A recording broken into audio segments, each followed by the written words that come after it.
Welcome everyone to the world of spectroscopy.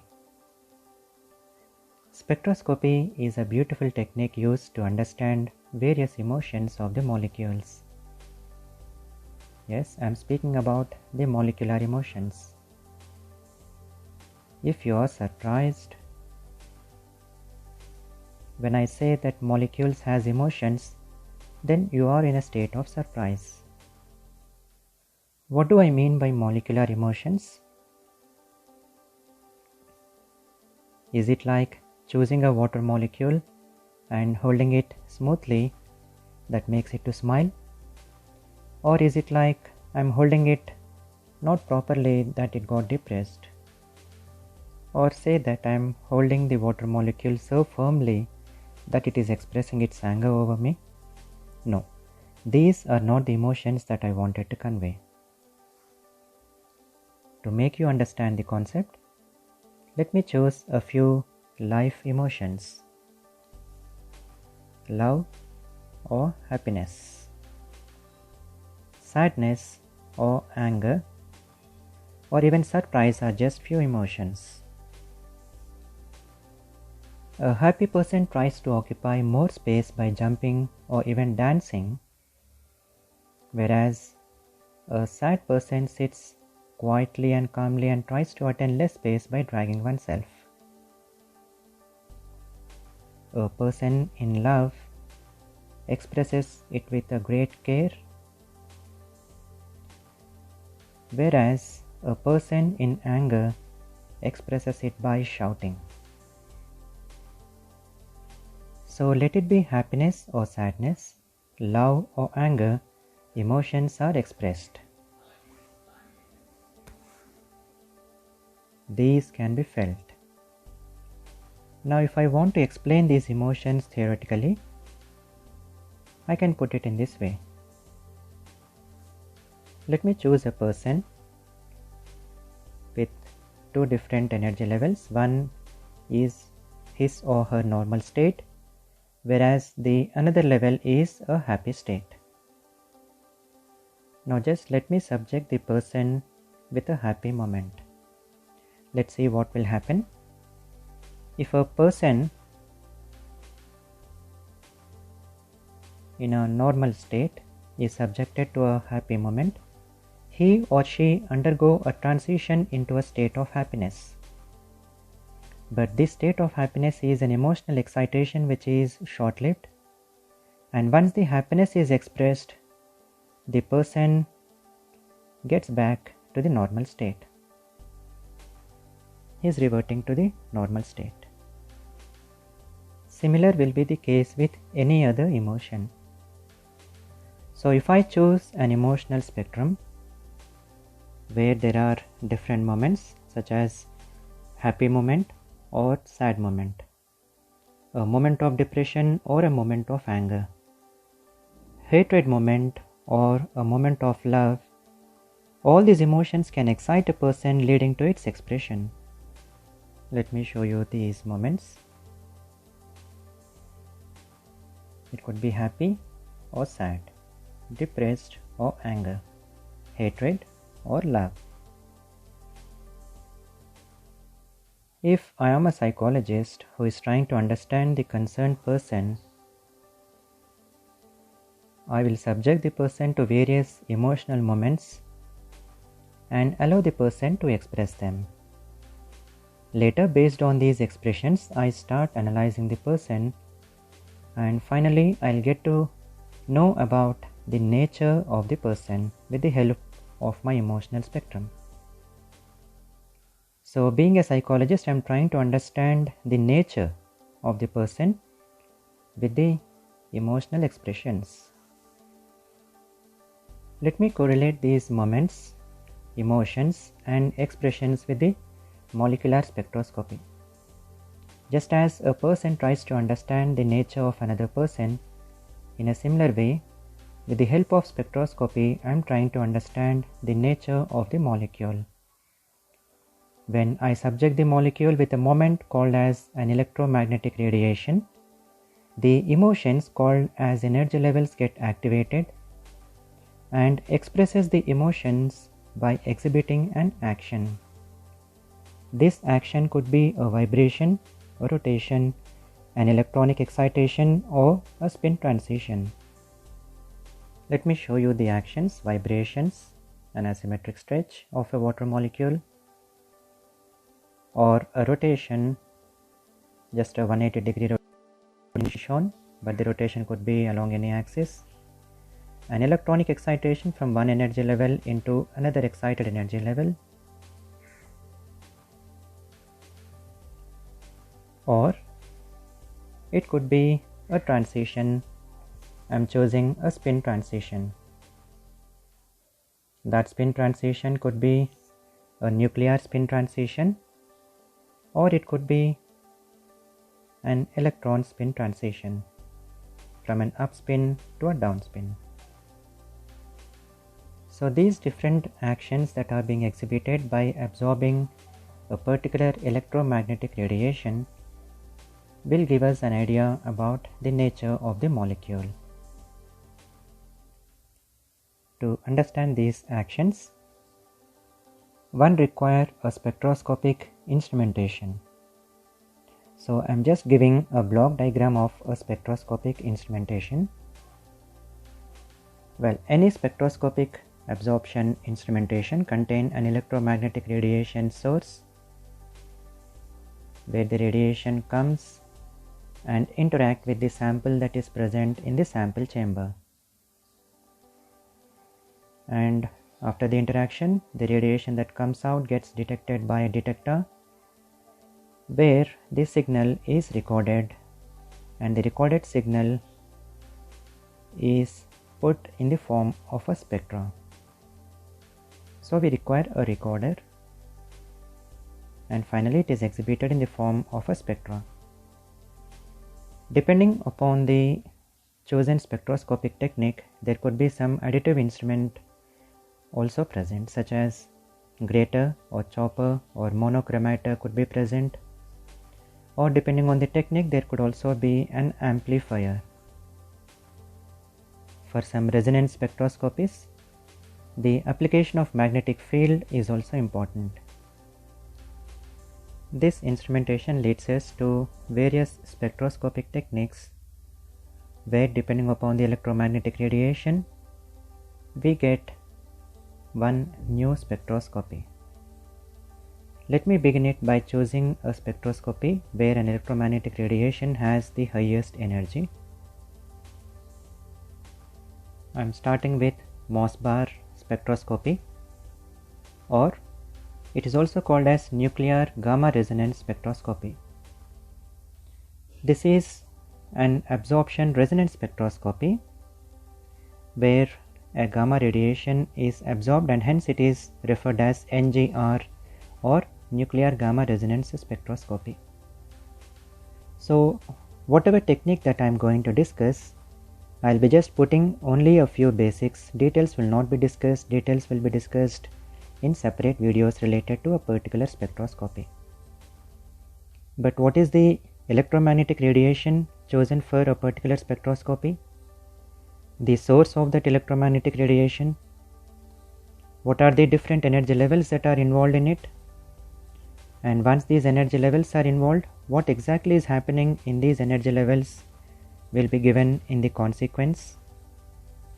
And for this consequence, to make it easy for us to understand, we have a selection rule, which are quantized rules. Also, I'll just show these energy levels and what is the consequence that is occurring with a short diagram. And finally, with respect to any spectroscopy, there will be plenty of applications. So I just cannot give all the applications here, but I'll be just giving only a few applications in this block. Now let's get started. The electromagnetic radiation for Mossbar spectroscopy is a gamma ray, which is the most high energetic electromagnetic radiation. The source is completely different when we compare it with any other spectroscopic technique. In this case, the source will be a radioactive parent or a metastable form of the chosen nucleus. The energy levels involved are nuclear energy levels. These are not spin transition energy levels related to the nucleus, but these are nuclear energy levels themselves. So just as an electron has an electronic configuration, so does the nucleus has its own configuration. Now when a gamma radiation is given, the resonance absorption will lead to a change in the nuclear configuration. This change in the nuclear configuration can be given by a selection rule, delta Mi equals 0 or plus or minus 1. A change in the nuclear configuration can bring about a change in the nuclear radius, where in one case the nuclear radius may increase, or in another case the nuclear radius may decrease. Out of many applications of Mossbauer spectroscopy, I am just quoting a few. We can get the oxidation state, the spin states. Also we can have an idea about the ionic radius, and to some extent structural analysis can also be done. The next technique is an X-ray photoelectron spectroscopy, or it is also abbreviated as XPES. Now the name itself says that the radiation used is an X-ray, which is also a high energetic one, but only after the gamma ray. So here we can see the electromagnetic radiation as X-ray. The source of X-ray could be an X-ray tube, or it could be a synchrotron or a cyclotron. The energy levels involved are electronic energy levels. Since X-rays are very powerful, this will lead to an electron ejection where an electron is completely lost, or it could also lead to a core electron excitation. So two things can happen, whether it could be an excitation or it could be an ejection. Both give us a very valuable information. Now since it is more related to an electron ejection, usually we don't go by any other selection rule. So no selection rule for this. Now let me show these energy levels. An electron present in the valence is now completely ejected. Or a core electron is just getting excited.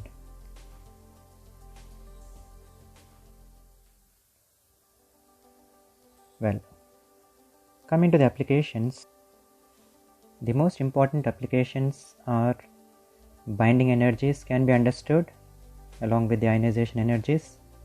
Also, it helps to a great extent to understand the surface chemistry.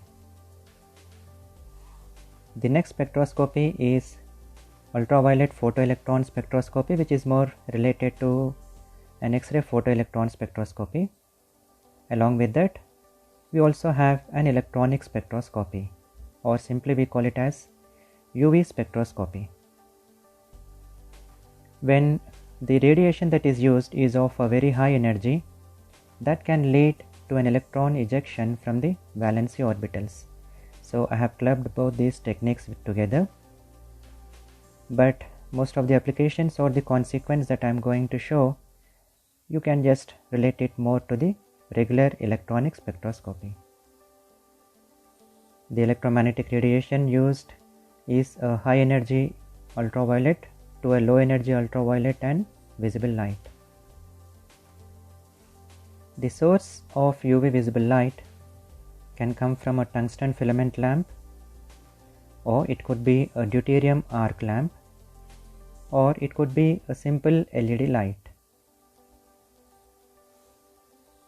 Electronic energy levels are involved in this spectroscopy. As a consequence of UV absorption, a valence electron can get ejected that relates to an UV PES spectroscopy, or for an electronic spectroscopy, there will be electronic excitations. There are two selection rules: orbital selection rule, delta L equal plus or minus 1, and spin selection rule where delta S equals 0. Now let me show the energy levels. Well, this is an electron that is undergoing an excitation, right? Coming to the applications part, with respect to UV-PES, one can understand the binding energies or even the ionization energies, and with respect to the low energy ultraviolet or the visible light, we can understand the nature of the chromophore or the properties like isomerism related to few molecules can be understood, or we can also understand about the hydrogen bonding with the help of UV spectroscopy. The next spectroscopy is infrared spectroscopy, or it is also called as a vibrational spectroscopy. Radiation used is an infrared radiation.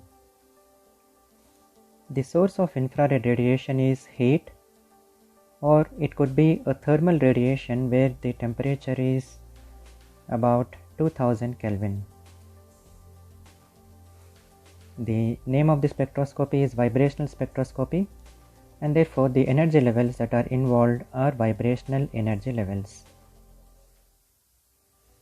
When there is a shift in the vibrational energy levels, this leads to the molecular vibrations. So the consequence of infrared radiation over a molecule leads to molecular vibrations.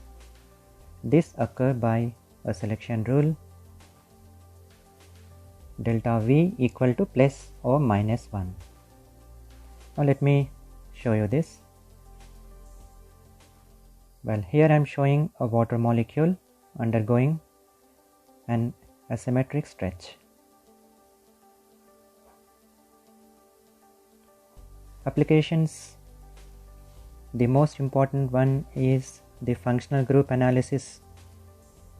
Along with that, we can also understand about the force constants and some properties like covalency. Next one is a rotational spectroscopy, where we use a microwave radiation. These microwaves are high energy microwaves. We also use these microwaves for another spectroscopy, but in that case we use a less energy microwave. The source of this high energy microwave is a magnetron. The energy levels involved are rotational energy levels, and as a consequence we can find that there will be molecular rotations. These rotations occur by selection rule delta J equal plus or minus 1. Let me show you these energy levels and the rotations. Supposing that I choose a heterodiatomic molecule, this heterodiatomic molecule could be rotated along 3 different Cartesian coordinates x, y and z.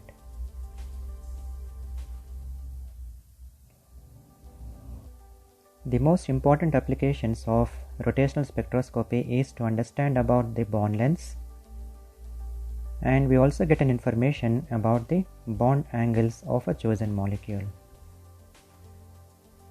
There are 3 resonance absorption spectroscopies, the first one being the nuclear gamma resonance spectroscopy, which we call it as NGR.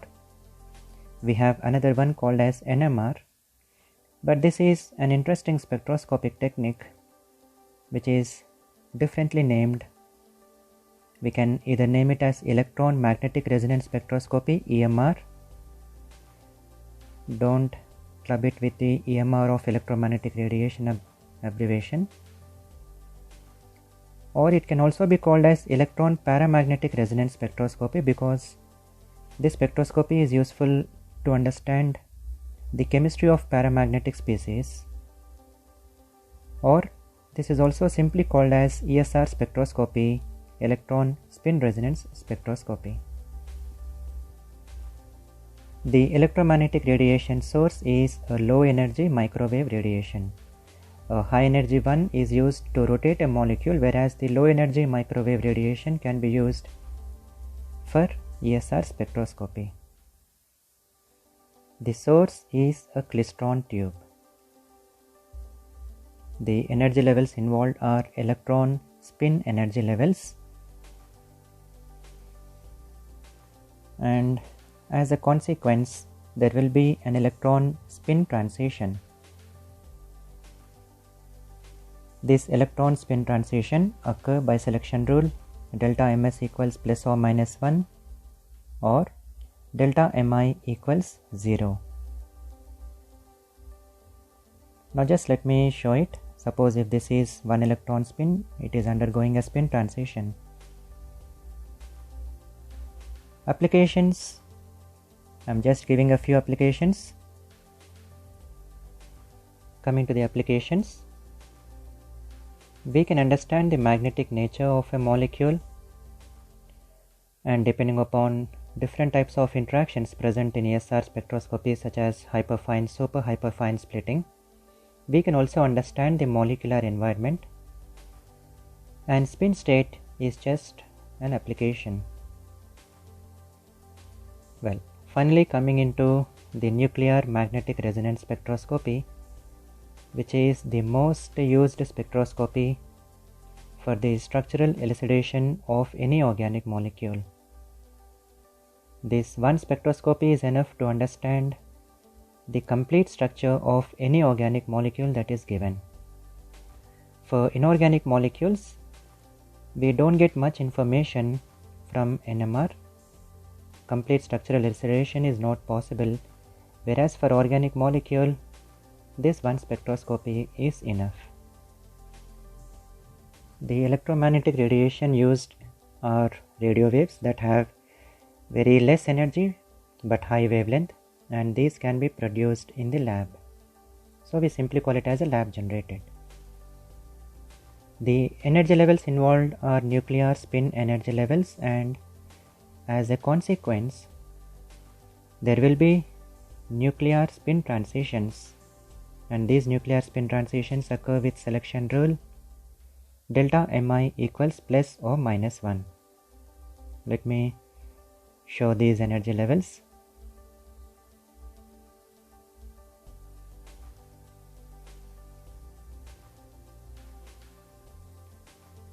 And here it is, nucleus in one spin is undergoing a spin transition. Applications, as I said, there are numerous applications, but I'm just giving it in one sentence. The structural elucidation of any chosen organic molecule can be done by NMR spectroscopy. It is also useful for inorganic metal complexes. Well, this is all about different absorption spectroscopic techniques. I've chosen molecular resonance spectroscopies along with some simple molecular spectroscopies. Now my concept is to put forward some molecular emotions and their expressions in the form of actions that we are going to study as different spectroscopic techniques. Well, this is how I feel that any chemistry lover should look at the molecules. Look them as the molecules or any chemical entity that has life in them. With this introduction, I think you have got enough idea about the spectroscopic technique and how to relate it to different actions. In my coming videos, I'll be taking different spectroscopic techniques and I'll be explaining the selection rules, energy levels involved, and also their applications. Hope you like this video. Thank you.